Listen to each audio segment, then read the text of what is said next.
I think that I have the best seat in the house, at least at this hour, because I'm stationed right at the entrance. And I know you mentioned just a little while ago that we're going to try to talk to each of the candidates tonight to see how they're feeling.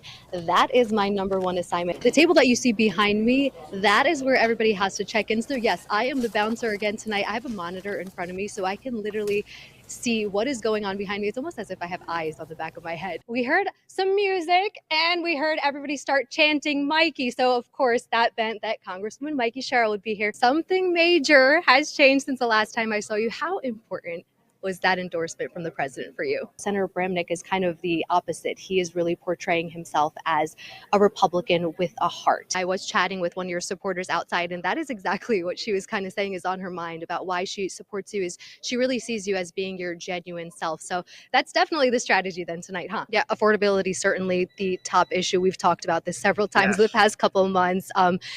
What is it like for you seeing all the other issues unfold here across the state? We have a transportation crisis going on as well. What was it like for you preparing for this debate when we have multiple crises unfolding at the same time here in the state? We know, of course, the top issues that these three men are going to battle on stage over are certainly immigration, mass deportation, sanctuary state. I think each of these men have pledged that New Jersey will no longer be a sanctuary state under their watch, and they will remove the sanctuary city status as well. In your experience, have you seen a race like this? I don't know. Does that work for the voters? Is that the sort of thing that they like seeing? Do they like seeing that drama on the stage? Do they like seeing these candidates battle back and forth to the point where we have to put their microphones on mute? Yes. And you know all of the candidates. So how difficult was it for you to make up your mind? He was really substantive, as we've seen him several times with specific policy.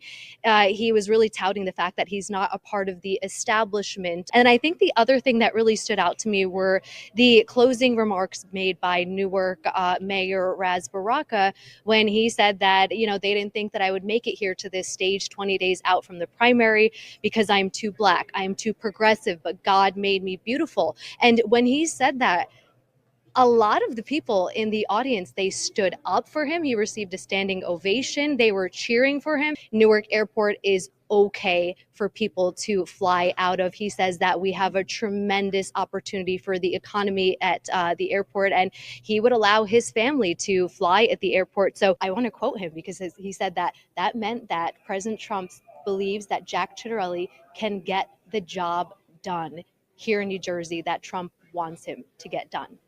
And so that is really what we're seeing, Jack Ciattarelli really capitalizing off of the momentum that President Trump has really created here in New Jersey.